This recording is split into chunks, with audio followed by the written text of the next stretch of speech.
Hey, two. Hey, one. Hey, two. Hey, three. Hey, four. Hey. Ho. Hey. Ho. Hey. Ho. Hey. Ho. Everybody get up. Ho. Hey. Ho. Hey. Ho. Hey. Ho. Everybody get up. Everybody get up. I said, everybody get up. Everybody get up. I said, everybody get up. How you doing, Miss Rav'n? I am swell. How are you, Miss LaDios? I got some of that coffee in me today. No makeup for this face. I'm going all natural. And I'm all caffeine free. How are you? You know. Today, this morning was a rough one. But welcome to the dark side family. Thank you for sliding in. Yes. So today we're going to talk about some 6 lessons that Steve Jobs can teach actors by Martin Bentsen from the Casting Network. So as we told you when we first launched our podcast, that we wanted to talk about tips and things that you can do, especially as an actor, to evolve and become a better actor and a better entertainer. So we're just going to kind of go through some things. You want to kick it off with the first one? Sure. The first one is to think big. Steve Jobs always thought about the bigger picture. What would he leave behind after he was gone? If you change your thinking from just focusing on the next audition to what you want to create long-term, what I call an acting purpose, and we both know about that, not only will you be much more focused, but you'll also start to build a following. Your acting purpose must be something beyond yourself, a purpose that other people can get behind. How can you use your acting to help others and make your community and even the world a better place? Nice. Really think hard about it and come up with something that inspires you. It will be a basis for everything you do throughout the rest of your acting career. Ooh, talk about that. Why don't you elaborate on that one? Sure. What are your thoughts on that? Yeah. Well, you're actually a great mentor in that regard because you're an actor with valor. And we've had a lot of discussions about, what does acting really mean? Is it just a job? Is it just something that you're going to get a paycheck for? Is there a passion behind your craft? Is there a reason why you're doing it? Right. For me, mine is to ignite passion through the arts. And I believe through that passion comes the spark of creativity. And we all have something that's beautiful to share with the world. So if you follow your heart, you'll find something that's beautiful and easily shareable. So that's my big focus. Yeah. That's my big focus, is to inspire. What about you? Well, so for me, some years ago, and if you guys go to my website, Living with Valor, or valorliving.org, I had a traumatic thing that happened, and I almost lost my voice. Like my voice box was injured. And when it was blessed to be revived, I was like, I was already doing theater prior to that, but the way it was injured, they were talking about I'd never speak again. But when everything was settled and I said to myself, I was like, God, what is it that you want me here to do? And so prior in the acting room, I was like kind of chasing that dream of being a star, famous, and I was chasing the fame. Sure. But after that, my whole thought process was like, no, I want something bigger. Like, you let me stay here on this earth, so I want to, whatever I do as an actor, I wanted to stand for something and be purposeful. And so that's how I came up with Actor with Purpose and Living with Valor. And so everything, and I'll say 90%, because there will be some times when you just kind of do some fun stuff for acting. Sure. It might be just it may not have no relevance, but you might do it because you want to just not get into those serious roles all the time. But everything I do for the most part is all related to a purpose, to educate, to expound, to put us in a better light. And that's about 90% of the work I do. So I just wanted to always stand for something. But I think it's really important that when we are not waiting for the next audition. The thing about creativity that you mentioned that I thought was important is that this is creativity. Absolutely. You know what I'm saying? We got to get out of that. We got to be on this TV show. We got to be on the stage. There are so many realms to the arts, and that if we don't, expound that for ourselves and plug into different things, then you're going to get, You're gonna get stuck in this box. So, Yeah. I think Good I think point. that was a good point that Steve Jobs made. So number 2, follow your instincts. Steve Jobs was never afraid to trust what he believed was right, even if it flew in the face of whatever everyone else said he should be doing. In fact, trusting one's instincts while still being willing to listen to others' perspective is one of the most important parts of great leadership.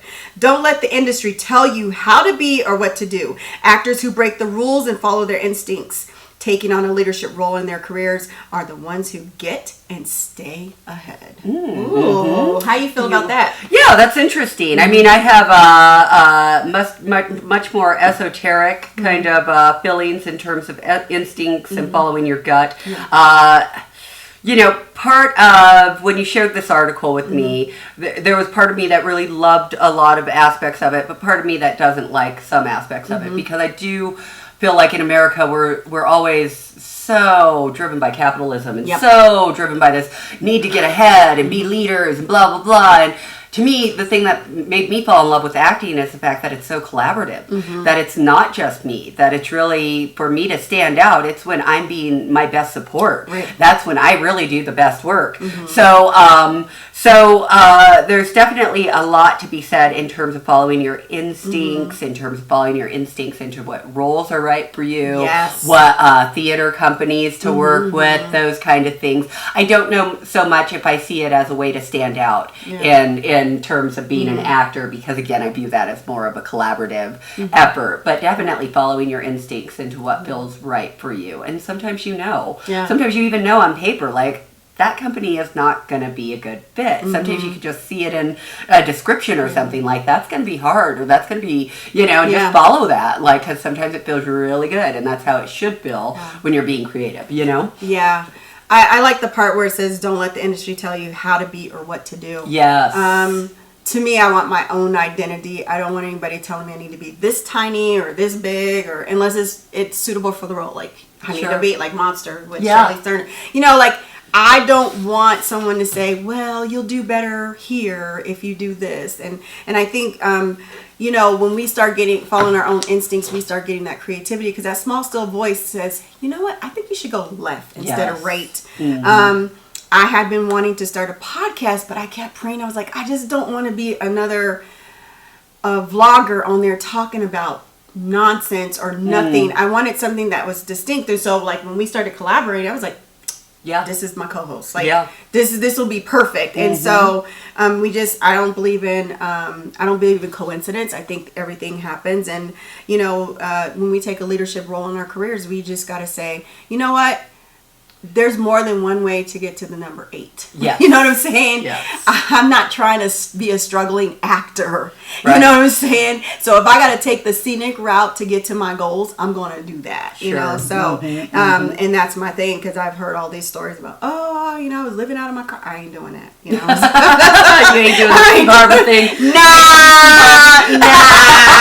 Hence why I still have a 9 to 5. That's but you know what? Yeah. It's all good, because my instinct says it's going to happen. Yes, so, absolutely. So on to tip number 3. Yes. Adopt unconventional and impractical perspectives to problems. So what's your biggest challenge right now? What's a completely different way you can solve it that no one else is trying? For example, if you struggle with auditioning, take another audition technique class. But if everyone else is doing the same thing and they're all stuck, why should you expect a different result? What if you thought differently and tried taking a public speaking class that focused on overcoming nervousness? Or what if you tried becoming close friends with directors so you could just bypass the audition process altogether? Remember, some say that the definition of insanity is doing the same thing over and over and expecting different results. Unconventional solutions will get you unconventional results. Right. Yes. What are your thoughts on that? I agree with that. I do think that you have to think bigger, and if something's not working and you're coming up against a wall, that you have to reevaluate and say, what am I doing wrong? What can I change? What other approach can I take? Right. So that unconventionality is great. great. I don't love schmoozing up to people so that they can, you can bypass the audition process. I didn't love that piece of advice. And I'm friends with a lot of directors that will still make my ass come in and throw it down an audition because it's only fair. And that's just the way that it works. So that little piece of advice I'd kind of say, because any good director I know has never, there is pre-casting. But, most keep an open mind at least. So, yeah. So one of the things I liked is that I know we were talking, maybe it was last year, you were saying that you were taking on a film, like because you're trying to transition into film, right? Yep. And you took a film class or something? Yep. Yeah. Mm-hmm. And so I thought that was good because I know, like, I remember you saying that terrifies you, like, being in front of the camera. No, that was, terrifies it was but really hard. This is, like, really unconventional right now because now you're in front of the camera and everything. Wait till we go live, y'all. We're going to go live eventually. But one of the things I thought was unconventional, and I hate auditioning. I absolutely hate it. I built, and it's more in this realm, but there's people that I don't even know that have, when I say stalk, it's not in a negative way. Like there's casting directors, agents, even my current agent now, we just signed, I think, last year, but she was like, I was stalking you for over a couple of years, and so, when you start to put your name out there, then you don't have to audition. Yeah. And that's a great thing. No, it is. That's a great thing. Absolutely. But unconventionally, what I have learned, and this was from my acting coach last year, is what we would call love notes. We would send out love notes to casting directors in the New Mexico area, and if you want to go to LA. And you would say, hey, you tell a little bit about yourself or, what project you're doing. And I used to feel like that was so, like, I'd be like, oh my God, why would they even read my stuff, But she made it, that's how you build those relationships. It doesn't matter if they throw it in the trash. It doesn't matter if they look at it. You just, kind of disconnect from it. But it did play some imprints on some casting directors in the New Mexico realm that have been watching me, that are on my Instagram. So, we got to try stuff differently. Comedy, I'm like terrified of comedy. You're probably good at comedy, but I've been trying to go for a little more comedic roles. So, I'm trying to do some stuff that, to approach, my acting in a different way. So those are some things, just to expound and, I don't have a problem with public speaking, so. Did you ever have any classes in terms of public speaking? Well, I took speech in high school, speech in college. Yeah, so that helps. And then I took theater, drama. I took all that stuff in high school and college. And then even I got into what do they call it? I can't think of it. I started doing I can't. Like a Toastmasters? Yeah, Toastmasters. Okay. I was doing a couple of Toastmasters. And so, I go off and on throughout the year doing, you can sign up on those things, and go to different groups and stuff and do some Toastmasters or some public, just to keep abreast and get more fluid and stuff. So I don't have a problem with that, but yeah, I do that. What about you? Do you like public speaking? I do like public speaking, but it was through probably my college speech class that I really became adept at it. I used to be the queen of fillers, and so that was something that I had to really. Again, and it's like as soon as I start thinking about it, it's right there. It's like Tourette's or something. Yeah. So you really have to slow down and think and get the words out of your mouth before, proceeding. Yeah. I just want to get better on my storytelling. Like, I got the story, but I just want to make it flow. Yeah. But my public speaking class, it was hard. I think I could swear she was a Virgo because she reminded me so much of myself. But our homework was basically we recorded our speeches and we had to go home and watch ourselves, which was torture. And to watch yourself like up there like, but it made me better over the course of 8 weeks. And I'm no longer queen of the us. So I can say things without saying Tip number 4. Don't fear failure. Ooh. Better Did you not know that? in this industry. I'm trying to tell you, you better have a thick skin. Did you know that Steve Jobs was fired from Apple in the 80s? Most people would look at that as a failure, but Jobs actually used it as an opportunity to create another company called Next, which eventually saved Apple during one of the biggest crises. You should look at every failure you have as a success. Why? Because failing at something proves that you truly succeeded in stepping out of your comfort zone, and that's the biggest and most important success of all, especially in the long run. Would you rather have a short-term quick win and stay within your comfort zone, or a long-term successful career built on solid experiences, both good and bad? Failure is the best way to expand your comfort zone and gain new experiences. Yes. Ooh. Yes. You know, in this industry, so I know you haven't watched The Oval yet, but the lady, and I don't have her name, who plays the wife of the president, she did an interview last year on Wendy Williams' show. Okay. And so she's in her 40s. Sure. So she's like, yeah, I had just passed my real estate license and I was about to quit acting. Because she had went through so many auditions till she was like, after a while, you just start to feel like, I'm being rejected and then, Tyler Perry, hats off to you, gave her an opportunity. So this is her real first TV role. And so if I don't get a role, I'm not saying it doesn't kind of ruffle you a little bit, but I don't ever look at it like I'm rejected. I always look like, well, it was a selection. And what I try to do is leave an imprint on that casting director, producer, director, whoever, that even though I may not get the role, there's a couple things that can happen. They can write a role in for me, or they'll be like, you'll be ready for the next role.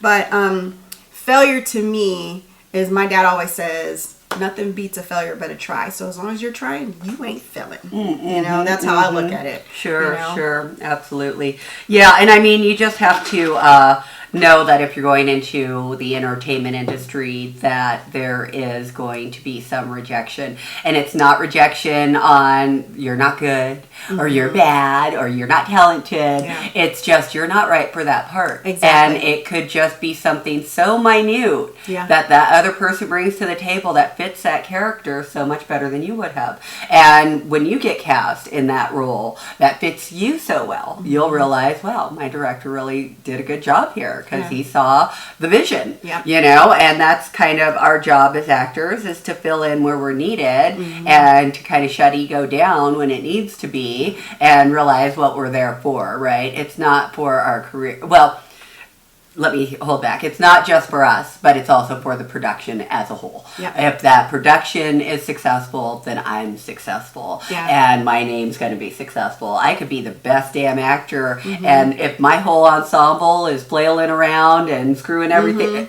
the show's going to be shit. So that's all that there is to it, because it's a collaborative thing. So again, don't fear failure. Just look at it as a way to retune, whatever you need to do, and know that something's going to fit for you when it is for you, Yeah, and I did want to add, before you go into the next one, is that I worked with this director on a theater, and I'm sorry I don't have his name right now, but he was so amazing. He goes, your job as an actor on stage is to make your counterpart look good. That's right. And so it doesn't matter. Like, if they drop a line, you should cover them and make them look good. Because if you make them look good and they're doing the same thing and making you look good, they'll never see any division or tension, and the whole production looks good. So there is no failure. There's no failure. Anyway, all right. Tip number 5. Be optimistic about the future. Pessimist and realist rarely take risk and are often the first to quit because they don't think they'll succeed. 10 years from now, you could have an entirely different life and be performing in amazing projects, or you could be in exactly the same place as you are now. The difference is in whether you're optimistic enough to put forth the effort. So Whoa, talk about that. Absolutely. So you have to be a glasses half full kind of person. I think, especially if you're an entertainer. Eyes are on you, scrutiny's on you, judgment's on you. So you have to know the universe is on my side. People are on my side. I'm doing what's right for my life. I can see the joy and the silver lining in everything. So you just kind of, and not that you have to, I'm sure there's some actors that are downtrodden and gloomy, but I find that it helps me get through and helps me with that quote unquote rejection or failure. If I don't get that next role, I'm still optimistic about my next opportunity. And sometimes I actually view those times when I'm like so gung-ho and like, ooh, I'll put all my audition into it, don't get it, and then the next thing that I get is 20 times better and, you know, everything else. So it's like sometimes I'm like, oh, well, they probably saved me for my next new opportunity. And that's a good mindset to have, right? Like they're not rejecting me from something that, you know, it's something I wasn't built for or made for, and what is coming down the pike is made for me and is going to be fantastic. So I think that mindset helps. Yeah. What about you? How do you keep your optimism? For me, I just stay busy. I keep myself engaged in something. One of my first acting coaches in the early 90s, when I was like in my early 20s, when I didn't know nothing, you know, I still have breast milk on my mouth.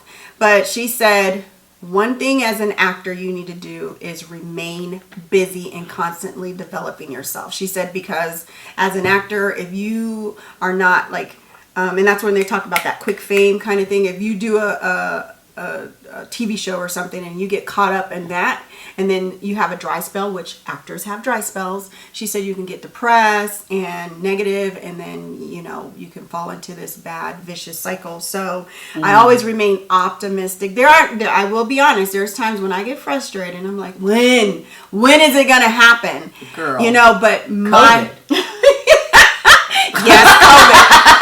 And if you think even with COVID, let me tell you something. Somebody said that I thought was amazing. They were like, one thing about COVID is all the people that were casted for projects that are happening, you know, supposed to be happening now, they had to recast because now those people had other projects that were going down the line for this year, and so that may be an open opportunity for you. Not to say that you want. You know, there is no mistake. The universe is wise and loving. You can't think that, oh, this happened to me, so I can't do this project. Maybe you weren't supposed to be there. Right. Maybe he directs you to something else. Perfect prime example. I was working at one job for this university, and it was cool, but I didn't like it because I didn't have the flexibility. Anyway, my supervisor basically was trying to get me fired. Ooh. And I ended up quitting. And I had no job. But I went to Mr. King and I was like, I hate my job. He was like, quit. You have the whole summer to figure out what you want to do. Quit. Yeah. He was like, we can move to LA, we can move to Atlanta, you could pursue your acting career, blah, blah, blah. I mean, most support. I was like, I quit. And I found the job I have now. This is 3 years later. But the beautiful thing about that is the most flexible freaking job that it works around my acting. That's beautiful. Yeah, That's so beautiful. I can still pay my bills because I told you I ain't trying to be no starving artist like that. But my thing is, I was so depressed because I was like, and I had 2 offers the same day. I had 2 offers. And he said, well, if you take that offer, you're going to be in the same predicament you are with this university. He said, but if you take that one, and I know nothing about that one, he's like, it might be better for you. But it worked out perfect. So you have to be optimistic that even though something, like you didn't get a role, you didn't get something, or it's not a rejection, it was a selection. And you got to look at that. What's for you is for you. What's for me is for me. Yeah. So, before we go on, I'd like to add one point to that too. You know, I'd say add flexibility to that too, because there's so many different things that you can do in the industry and supportive roles. Like you might be a good set designer. You might be able to help stage manage. You might, you know, I mean, there are so many other things that you can do within the entertainment industry and, you know, theater productions, film productions. You always need extra hands and extra eyes and all of that. So if you love it, stay in it and stay flexible, because you never know where your strengths could be lent in another avenue that might not be in front of the camera or in front of the audience. So, you know, there's a lot of behind the scenes work that can be done too, and keeps you in the game. Yeah. You know? So I was a costume designer on one film project. I loved it. Oh my God, that was fun. Oh my God, putting together the costumes, going shopping for the costumes, getting the makeup artists, and then designing that character to look. I mean, the director was like, "LaDios, you made this character exactly what I wanted." That's so I like being as much behind the camera, probably a little bit more than I do in front of the camera. So that was a good point. Good point. So remain optimistic. Yes, you're awesome. So Number 6. Yes. Is this mine? Yes, our last tip. Okay, keep it personal. Ooh. Okay, Mr. Jobs. Okay, Jobs was passionate about his work because he kept it personal. He felt personally responsible for his success and took responsibility when things went his way and when they didn't. You must be passionate about what you do and take personal responsibility for where your career goes. You must love your work, not just the acting in general, but also the specific characters you play. Some actors find this hard because the industry boxes them into characters they don't like. But when you find a brand you're proud of, one that resonates with your deepest and best personality traits, everything changes. You'll start You'll start booking bigger roles than You'll start booking bigger roles than you ever thought possible, and they'll be roles you love. That's why I encourage every actor to find their 3 pride words, 3 simple words that resonate with you and make you feel proud. Being clear on your pride words can help you audition better, capture better headshots, and generally feel much more passionate about your work, no matter what the character you're playing, which will make a huge difference in the long run. So take some time right now to think about who you are. What are you most proud of about yourself? I promise that if you come up with these 3 solid words you love and you keep them at the forefront of your mind, you'll feel much more grounded and confident in every aspect of your career. And that's what true success is built on. Bam. Bam. Bam, bam. Bam. Yeah. I don't have my pride words yet. Mine, one of them is purpose. Yes, one purpose. Of them is I'd purpose. say mine right now, and this is just very much off the top of my head, but I like them. Passion, love, creativity. Those are some things that I definitely stand for. I love that last tip. Okay, we got tip. Just to be passionate and make it personal. You know, that your acting should represent you. Yeah, I like the fact that he says you need to be responsible when things go your way and when they don't. Like you take responsibility for your own successes. Yes. And me, I'm like, I guess I'm a workaholic. I'm a perfectionist. Maybe not so much a perfectionist, but I take real integrity and ethics when it comes to any project that I do. Like I go above and beyond in my presentation. I want it to be good. So yeah, like I said, I don't have the 3 pride words, but I know mine will always be purposeful, and I'll be always committed to the project or the character. As far as like the industry, like I'm not in a box as of yet, maybe, but whatever character, I'm going to bring it to life and I'm going to affect people. I wanted to talk about that, being in love with the characters that you play. There is a tip and a trick to doing that, and I find that's in creating your backstory. Yes. We only get to see, whatever little scene is going on in this person's life, but you get to develop a whole backstory from birth on, and whatever you put in there you can resonate with, and that can make you fall in love with your character no matter how icky or whatever it is that you're having to deal with or bring out of that character. So that's just something that I'd like to add on that. And there might be characters you don't want to play. There might be. I mean, absolutely. There's a few that I don't want to play, but as I'm starting to get more into the industry more, I'm like, what can I do to make this character just stand out? Sometimes I think that's a challenge. I wouldn't want to play that, but I might just because it would push me. I think Keira Knightley played a trans woman in this movie called It's Hot Out There in Cracktown. Such a good movie. Right. But I was like, wow, what an interesting choice. And and this was before I was even acting, and I was just in awe, like, wow, what would make her do that? And would I do that? Would I go and play a trans man? Like, would I be able to stretch myself? So, again, I view it as a challenge, and I got little goosebumps thinking about it. And, so those kind of things excite me. But, the whole field excites me. So these are our 6 tips. Yes. We definitely want Thank you, Martin Bentsen. Yes, Martin Bentsen. Yeah, we definitely want to give him credit. This was on Casting Network, so you can sign up on their newsletter. They put out really good tips and things that are up and coming in the industry and what's going on with COVID and new movies in theaters. So it's from the Casting Network's newsletter. Great And resource. I thought this was a really good thing that we should cover. As we said, we're going to bring out a whole plethora of things as an actor, but it will be revolved around the entertainment business. Yes. And it will encourage you to be a better actor, entertainer, or whatever your field may be in your personal life. In the meantime, you got any last minute words, my friend? Just please subscribe, comment, follow us. Yes. And give me a thumbs up. Give us a thumbs up. Yeah, thumbs up, likes. thumbs up. Likes.